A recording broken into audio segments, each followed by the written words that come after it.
Sir, ഇപ്പോൾ പിള്ളേരുടെ exam വരും. എക്സാമിനോടനുബന്ധിച്ച് സാറിന് എന്താണ് കുട്ടികളോട് പറയാനുള്ളത്? Good afternoon. ഇപ്പോൾ ഓൾറെഡി എക്സാം സീസൺ ആണ്.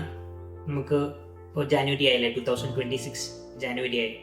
ഫെബ്രുവരി 17 10th സ്റ്റാൻഡേർഡിൻ്റെ ഒക്കെ എക്സാം തുടങ്ങുകയാണ്. സോ എനിക്ക് നിങ്ങളോട് ഒറ്റ കാര്യം മാത്രമേ പറയാനുള്ളൂ. ഒന്നെന്ന് പറയുന്നത് നിങ്ങളുടെ റിവിഷനാണ്. നമ്മൾ എന്തെല്ലാം ടോപ്പിക്സ് ഈ അക്കാഡമിക് ഇയർ ക്ലാസ്സിൽ പഠിച്ചിട്ടുണ്ടോ അതെല്ലാം ഒന്നുകൂടി പോയി നിങ്ങൾ ആദ്യം മുതലേ റിവൈസ് ചെയ്യുക. റിവൈസ് ചെയ്തതിന് ശേഷം നിങ്ങളൊരു SWOT അനാലിസിസ് നടത്തുക. SWOT അനാലിസിസ് എന്ന് പറയുമ്പോൾ സ്ട്രെങ്ത്, വീക്ക്നെസ്, ഓപ്പർച്യൂണിറ്റി, ത്രെഡ്. ആ സ്ട്രെങ്ത് ആയിട്ട് നിൽക്കുന്ന ഏരിയാസ് മൊത്തം നിങ്ങൾ നന്നായിട്ട് ഒന്നുകൂടി വീണ്ടും റീഡ് ചെയ്യുക, അത് മനസ്സിൽ ഉറപ്പിക്കുക. പിന്നീടുള്ളത് വീക്ക്നെസ് ആണ്. വീക്കായിട്ട് നിൽക്കുന്ന ഏരിയകൾ നിങ്ങൾ ഒന്നുകൂടി ഒരു ടൈം ബൗണ്ടായിട്ട് ഒരു 1 hour 2 hour duration, study duration വെച്ച് വീക്ക്നെസ് ആയിട്ടുള്ള ഏരിയാസ് വീണ്ടും ഒന്നുകൂടി കവർ ചെയ്യുക. അത് നിങ്ങൾക്ക് ടീച്ചേഴ്സിൻ്റെ ഹെൽപ്പ് എടുക്കാം, സ്റ്റാൻഡേർഡ് ഗൈഡ്സ് ഉപയോഗിക്കാം, നമ്മുടെ AI ഉപയോഗിക്കാം, ആർട്ടിഫിഷ്യൽ ഇൻ്റലിജൻസ് ഉപയോഗിക്കാം. അങ്ങനെയുള്ള മെക്കാനിസംസ് ഉപയോഗിച്ച് നിങ്ങൾ വീക്കായിട്ടുള്ള ഏരിയാസ് നിങ്ങൾ കവർ ചെയ്യുക.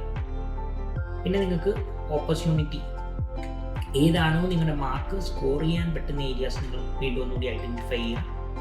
അത് നിങ്ങളുടെ എക്സാംസിന് സ്കോറിങ് ഓപ്പർച്യൂണിറ്റി ആയിട്ട് ഉപയോഗിക്കുക. അതേപോലെ തന്നെ ത്രെഡ്. നിങ്ങൾക്ക് എന്തെല്ലാം സൈക്കോളജിക്കലായിട്ടുള്ള ഫിയേഴ്സ് എക്സാം ബേസ്ഡ് ആയിട്ടുണ്ടോ അതെല്ലാം ഒരു അക്കാഡമിക് എക്സ്പെർട്ടിനെ കണ്ട് നിങ്ങൾ എക്സാമിന് മുമ്പ് അത് കവർ ചെയ്യുക. അപ്പോൾ ഒരു SWOT അനാലിസിസ് നടത്തുക.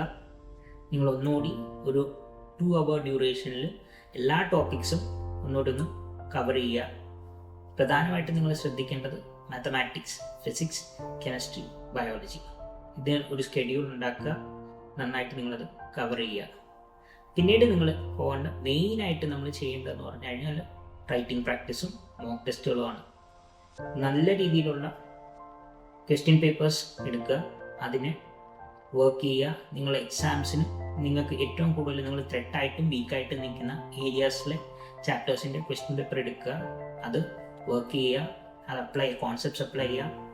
അതിനെ നിങ്ങൾ എക്സാമിന് ചെയ്യുന്ന അതേ എൻവയൺമെൻറ്റിൽ ടൈം സെറ്റ് ചെയ്ത് ക്വസ്റ്റ്യൻസ് ചെയ്യുക, റൈറ്റിംഗ് പ്രാക്ടീസ് കൊടുക്കുക. ഇപ്പോൾ ജാനുവരി ആയി, നിങ്ങൾക്ക് ഇനിയും ഒരു 40 to 45 ഡേയ്സ് നിങ്ങളുടെ മുമ്പിലുണ്ട്. മെയിനായിട്ടും 8th സ്റ്റാൻഡേർഡ് 9th സ്റ്റാൻഡേർഡും 10th സ്റ്റാൻഡേർഡും ചെയ്യുന്ന കുട്ടികളാണ്. ഈ റൈറ്റിംഗ് പ്രാക്ടീസ് നല്ല രീതിയിൽ ഇന്ന് കഴിയുമെങ്കിൽ ഇന്നോട്ട് തന്നെ സ്റ്റാർട്ട് ചെയ്യുക. ഒരു മോക്ക് എൻവയൺമെൻറ്റിലേക്ക് പോവുക. നിങ്ങൾ ടൈം സെറ്റ് ചെയ്ത് തന്നെ നിങ്ങളുടെ പേപ്പർ സെറ്റ് ചെയ്യുക, അത് ചെയ്യുക. ഒരു അക്കാഡമിക് എക്സ്പെർട്ടിനെ കൊണ്ട് നിങ്ങൾ വാല്യൂ ചെയ്യിക്കുക, ഫീഡ്ബാക്ക് എടുക്കുക. നിങ്ങൾ കറണ്ടായിട്ട് ലൈവ് എക്സാം എഴുതുമ്പോൾ നിങ്ങൾക്ക് തെറ്റുന്ന ഉത്തരങ്ങളും നിങ്ങളുടെ ശരിയായിട്ടുള്ള ഉത്തരങ്ങളും എക്സാമിനെ തെറ്റിക്കാനുള്ള നിങ്ങളുടെ മോക്ക് എൻവയൺമെൻറ്റിൽ തെറ്റിച്ച് ലൈവ് എക്സാംസിൽ നിങ്ങൾ നന്നായിട്ട് ഒരു 90-95% സ്കോർ ചെയ്യുന്ന രീതിയിൽ എത്തുക. അപ്പോൾ നിങ്ങളുടെ എക്സാംസിന് വേണ്ടിയിട്ട് നല്ല രീതിയിൽ പ്രിപ്പയർ ചെയ്യുക. Wish you all the best and do well for your exams. Thank you.